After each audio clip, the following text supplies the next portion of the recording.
All right, welcome to Wealth Cartel, where hindsight's a motherfucker. Our mission is to stop people saying, I wish I had a listen, and to help people capitalise on everyone else's mistakes before making them themselves. In summary, our tagline says it all: turn our hindsight into your foresight. So we're just a couple of lads from the west and the central coast who grew up without really any wealth around us and used it to motivate us to make something of ourselves. Along the way, mainly as we matured, we did a lot of things right, but more importantly, we made a lot of mistakes. A lot of mistakes that could have been avoided by not being know-it-alls and actually listening to what others had told us instead of thinking, no, not me. So my name's Akko. I'm a small business owner with a bunch of franchises called Pen on Picasso at the moment, with large plans of building a large business portfolio. I'm Kingy. I'm a financial advisor looking to break the mold on what good advice should look like and start teaching people how to enjoy life to the fullest while also planning for tomorrow out of my business, 3 Kings Wealth Management. Next one, we'll go in a bit more depth.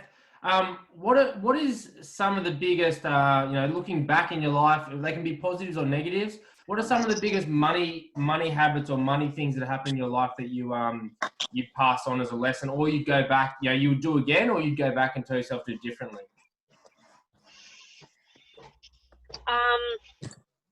Great question. I wish I had bought more property earlier. So it means that I wish that I didn't spend my money on dumb shit. Like really and truly dumb shit. Like females do it all the time, makeup, like hair products, like everything like that. Like you don't need it in life. Have your little things, but I think one of the biggest things is just to invest in something that's going to invest in me later. So that means education within whatever it is, like expanding my mind, expanding my, holistic self, or just understanding that it's about people networking as well. So getting out there and spending the money on advertising your own brand, which is why my brand is my name. It's not the AMG something or other, whatever. Like, it is my full fucking name. Like, you can't miss it. And it's because I back myself in preaching that you need to put yourself out there. And that's what I think I wish I did earlier, and having the confidence to do that earlier so that I could have done this a long time ago. Because I had everything that I needed to do a long time ago, but I should have, coulda, woulda, shoulda. But, for me, it's not all about money, and it's not all about the dollar figure. It is about what it gives to me to be able to do the things that I love. Cost is what you pay, value is what you get, eh? 100%. So over the last 4 or 5 days, I've literally just been up in Byron, spending some time with my family that I'll never, be able to do again. But I was still doing business at the same time. And I think that's so important to understand what you want. And you can't do that being in the rut race of consistently life and, piling shit up upon shit up. Like, you need to be still. You need to understand, what you're wanting out of life. And I think we get it, one of the Dan, biggest things. What does he say?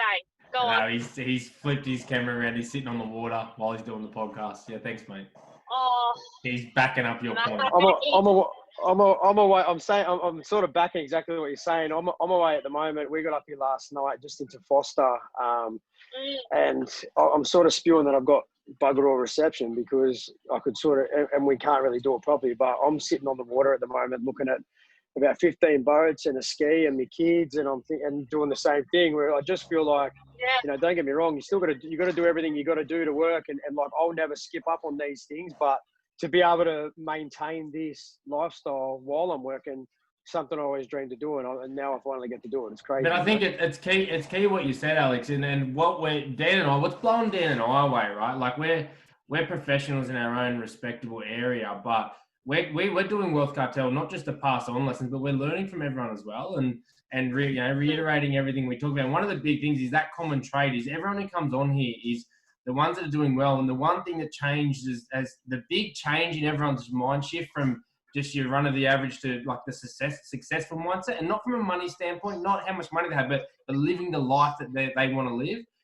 Comes from whether it's money or whatever, doing things that makes you feel good, doing things that's good, spending money on the things that actually bring happiness, for short-term and long-term.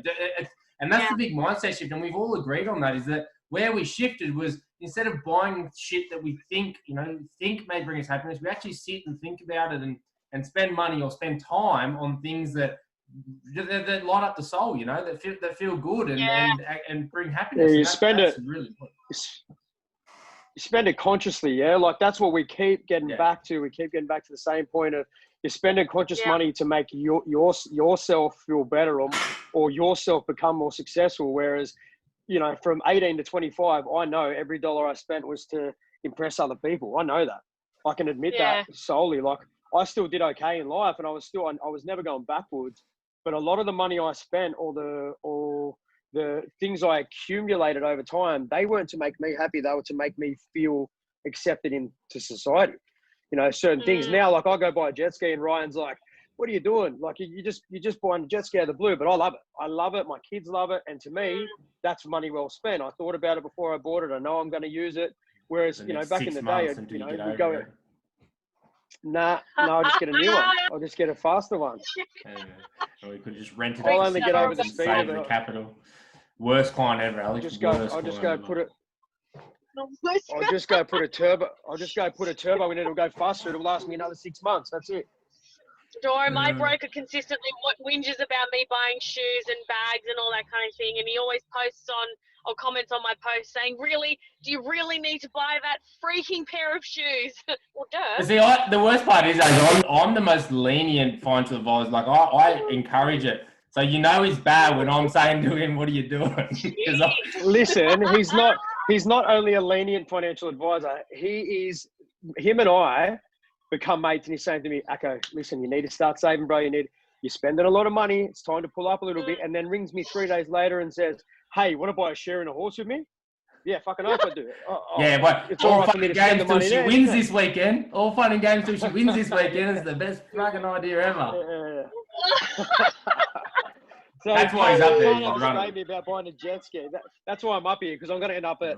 We're going to Muswellbrook Monday to watch our horse run. There you go. I couldn't think of anything worse than to watch a whole horse run. Jesus, are they wearing high heels? Well, it'll be a full race day. It's all about being in the suit and getting into the owner's box. Where it's a tick off the bucket list for me. I've had that on the bucket list for a while. Networking. Yes. Yeah, see, networking. There you go. Yeah. All right, so moving on from money. The next part, to really enjoy life is the health side of things, and we talk about this. This is becoming it's been a bit of a fad for a few years, which I'm happy with. I'm hoping money becomes the next fad, but it's a good fad, even people want to laugh and say what you're doing, people getting healthier in weird ways, but at least they're getting healthier. We also want to talk about, from a physical standpoint and a mental standpoint. Now, every person we get on, we look back and we think, shit, we knew nothing. Like I've been physically healthy for most of my life, probably the least healthy I've been now, but for most of my life, but mentally I wasn't, and that's some lessons we sort of there. So for yourself, what are some things looking back, lessons wise, from a health standpoint, both physical and mental, that you would pass back on to yourself, or that you did well? Oh, okay. So, for me in business, so I've always been so focused on what I want. What I want is what I get, because I just don't do anything but the tasks to get what I want. So a couple of years ago, I've always been the same way. Like I've always been super healthy, super fit, super doing, whatever the physical activities is. I've done 3 or 4, sports at the same time when I was doing high school, blah, blah, blah. It wasn't until a couple of years ago that I actually then stepped foot into a boxing gym and decided that I was going to fight. And I went through about 3 months worth of intense, like 15 hours a week training to fight. And that was like super eye-opening for me. One, because I punched someone in the face and didn't go to jail for it. The second one was to actually back yourself in the ring. And when you're in the ring and it's one-on-one, you have no idea what the other person is going to throw at you, hence in life, metaphor. You have no idea what someone else is going to throw at you, but you can practice and practice and practice to know what your strategies are. And I think for me, just that focus on, cutting weight, which is a whole other story, but being focused on, make sure that my mind and body were both physically fit for that fight. And I think that was something that I wish I had done years ago. But it's so important to actually make sure that health is not just your physical body being toned and fit and all delicious in a bikini. It's about having everything connected, making sure that the food that you're eating is actually good quality and authentic and all that kind of stuff. And also making sure that your mind is clear as well. So I think that fight was like the breaking point for me and the turning point for me to actually just go, you know what, back yourself, bitch, like keep going. Because if you can do it in the ring, you can do it in life. Yeah, that's good. I love that. that. I'm sure we both love that too, because we're big fans of the fight scene. I've never been in a ring. I trained for a couple of years and was, it was just too big of a step for me to do that. Like I found that the biggest challenge of my entire life was to break that barrier. Mainly because I didn't not like the person. Like, I got no dramas. If you push my missus, I'll punch in the face, but not in the ring. I just didn't like the fact that you had to hit someone for no reason. I struggled with that, and I feel like that mentally taught me a lot as well. It's huge because you have to separate your emotions between doing something that we're taught is wrong, which is physical violence, and it is wrong, but doing it for a purpose, and to know that they're in the ring for the exact same thing, and whoever connects first wins, and whoever, connects more wins, and it's more like a power play in your head. So yeah, look, you go through different waves of, I can do this, it's fine, just get in there and rustle around and thump someone and do the things, and then you pull back and you're like, I'm about to hurt someone. Like, I know my own strength, and if I was to go full ball on someone's face, it'd break their nose. And I don't know if I could do that. And so it was a bit, it's a bit of a mind boggle. So what would you go back to younger you or to the younger people from that experience? What's the thing that you'd pass on from that?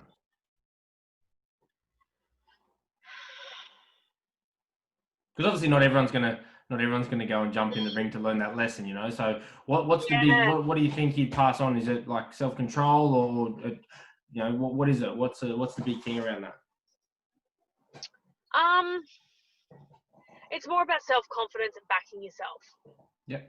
I think that's the thing that I really, really, really took away from it. Like, there's so much shit that goes on in your head, and that murky chatter that goes on in your head, that for younger people, I would say, yes, of course it's going to happen. The talk in your head is going to happen.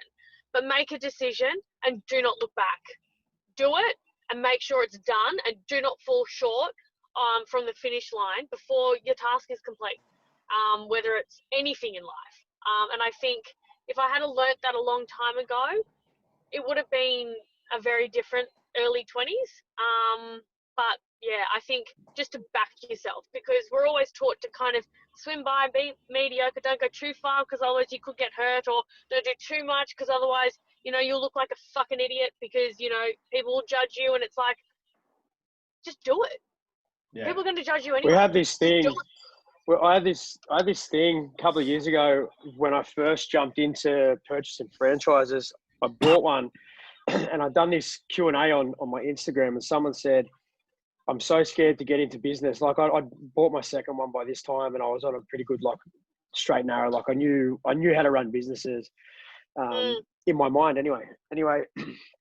What had happened was, they had said, how hard is it? Or is it what? It's so hard to jump into business. And I remember thinking, when it's real cold, the start of similar to now, like, it's probably a month away. So it's real cold, and you go to get in the water, and you put your foot in, and it's freezing, and you think, fuck this, and you just don't end up going. But your mate next to you jumps in, and within 5 minutes they've climatized, and they're they're ready to go, sort of thing. That's the way. That's one big thing I took out of anything in life. I started understanding that if I just instead of putting your foot in, if I just went all in and just really devoted myself to anything I was going to do, that you would climatize. Your body, it's natural for you to adapt. And I feel like most people don't give themselves the opportunity to evolve, like to adapt, So I feel like that's what you just said. That's massive for me. I feel like being able to look back and look at, into the past and look at your 21-year-old self and say, this is where you're going to be at 30 years old. This is where you're going to be at 25 years old. If you do these things, like what you just said is perfect. I reckon. Yeah, I agree. And I think nailed on the head. If you go all in, what are you going to do? Like, what's going to happen? Are you going to die? No. Like, just Did you pick yourself up and die? keep going. Do you die? Do you die? Sorry. All right, so after the health one, so that's good. I really like that segment. The last piece of the puzzle is lifestyle, right? And this is one that most people get really wrong from one end to the other. They live too much, and when we say live, they live a lifestyle in the way they think is bringing happiness, but it's not. And then the other way is people don't live at all. They think they've got to save all their money so one day in the future, and they just live a shit life. And I actually put a story up about this today. But for yourself, if you were going to go back to that younger you, what are the big lessons you'd tell yourself about lifestyle? From either end, both live more or live less, or live more importantly. What would you tell yourself? Spend more time with family. Massive for me. I mean, it's only like 18 months ago is when my nephew was born, and it was only then that I really started wanting to spend more time with family, because I was so passionate about work, so passionate about play, so passionate about, an idea, like my diary, and it still is very full of both. But I think spend more time with family. I think I had the balance of work and play very even, but it was family that suffered. And I don't think, like, now looking back, I just wish I spent more time, because you don't get that time back. And I'm just grateful. Well, that's right. And my family. They're a massive part of your lifestyle. Yeah. Like lifestyle, most people look at lifestyle as partying or working, or you don't look at the whole package. And ultimately, and that's, some people might not agree with you, but I'm very on what you're saying.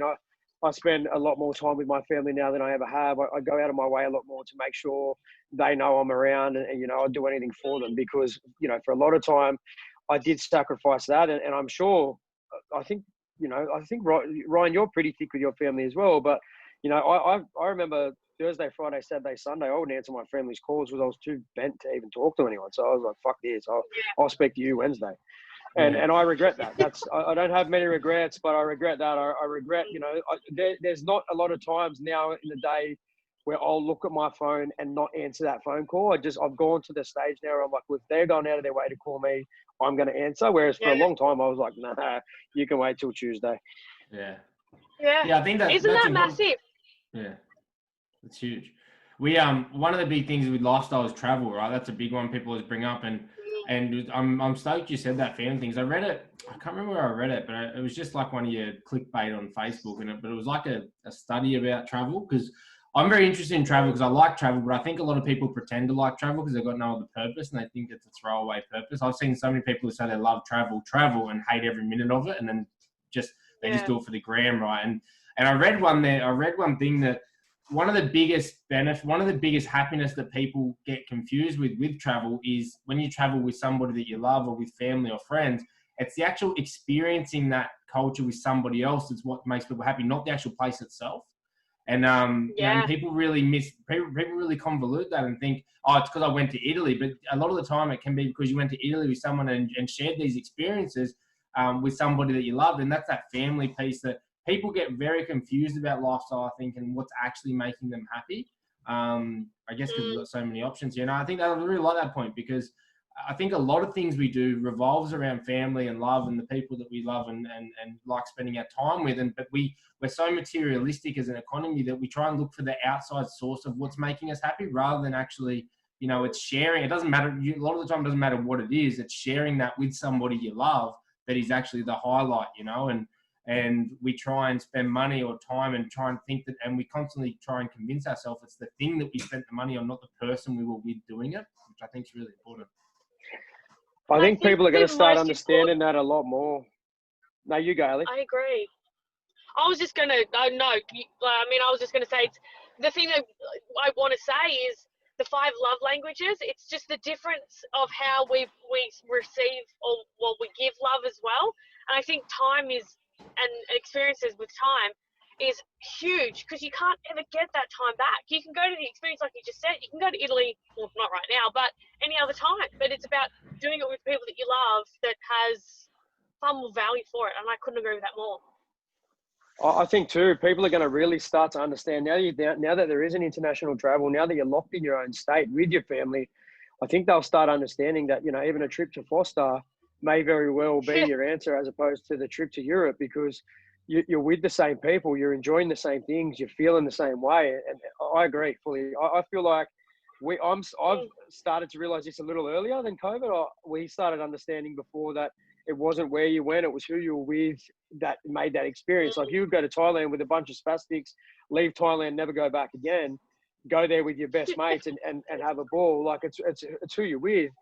And I feel like Australia as a whole, all around the world, but Australia as a whole now, they're going to start understanding how beautiful the country is and how beautiful it is to be able to be in the country with your family. And you know, it's not Paris or it's not Vegas. It's, you know, don't get me wrong, I'd love to go back to Vegas, but it's essentially who you're with that makes it the time. I agree. You don't get that time back. And fuck the 15-hour flights. I never want to get on a 15-hour flight again in my life. Ever. Gross. Keep the corona going, I reckon. All right, so we know you're in a rush, Alex, so we're getting towards the end. We'll finish it up. Let's go into a summary. So if you could summarize it and let's try and keep these to one sentence, nice and short and sharp. What's your number one money tip that you pass on to the next gen? Save before you spend, for the Beautiful. fucking love of God. I love that. All right, next one, number one health tip. You don't need a cheeseburger. Yes, you do. I just ate a cheeseburger. I just had a double cheeseburger, no pickle. Double patty cheeseburger on a steamed bun. Boom! Fucking hell. Oh, and fuck broccoli too. Fuck broccoli. You don't need broccoli. All right. What's your number one lifestyle tip? Well, you just said it, I think. Do it. Do it. Yeah, love that. That's my favourite one so far. Fucking hell. You know what? We might have to copyright that. Nike might chase you for that. Yeah. No, they just do it. We're fucking do it. Yeah, just we're fucking do it. All right. In summary, give us a one sentence summary of, you know, what would you say to a younger you in a way that you would listen to sort of improve, you know, that last 10 years or anything like that? No more bendering. So that's to me now. Don't bender, Alex. Don't bender. Stop bendering. Actually, no, I will never listen to that. I'll always bender. Okay. Get out of your head. You've got the great ideas. You're smart enough. You're dumb enough. Just fucking do it. Do it and back yourself, eh? I love that. Yeah. All right, you've been through the hard yards of the podcast. Now it's time for you to share a bit about you. What are you doing now? Who do you want to connect with that you can help or that can help you? Who are you looking forward to network with? And what's next on the agenda for yourself? So give yourself a plug. Yeah, the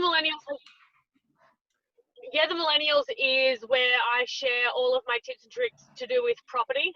And I'm on there and I co-host with another property expert in her field. And we bring on different, people that have aligned with us to share their own life stories. So that's something that I want to grow and kind of have the rhythm of property at the end of the day, but also bringing in different people and how they've used property in their own lives. My business is to do with working with clients one-on-one and strategizing their own wealth creation and purpose and where they want to be in life and bringing it back and filtering through property. And I also, everyone. I want to speak to everyone, every single soldier I want to speak to, because I just love to get to know people and where they want to be. And I think because I've seen it, I've lived it, I've breathed it, property is like the number one thing that I can really vouch for that actually has provided me all of the avenues that I've, been able to live with now. So my entire world is property, and I love to see people success through it. So that's what I want. I want to speak to more people. I want to educate people into, shaping away from that box that we're kind of conditioned to be in. So anyone who's looking into property, what about from a business standpoint? Any business connections you want to do? Any like mortgage brokers or anything that can help you from that standpoint?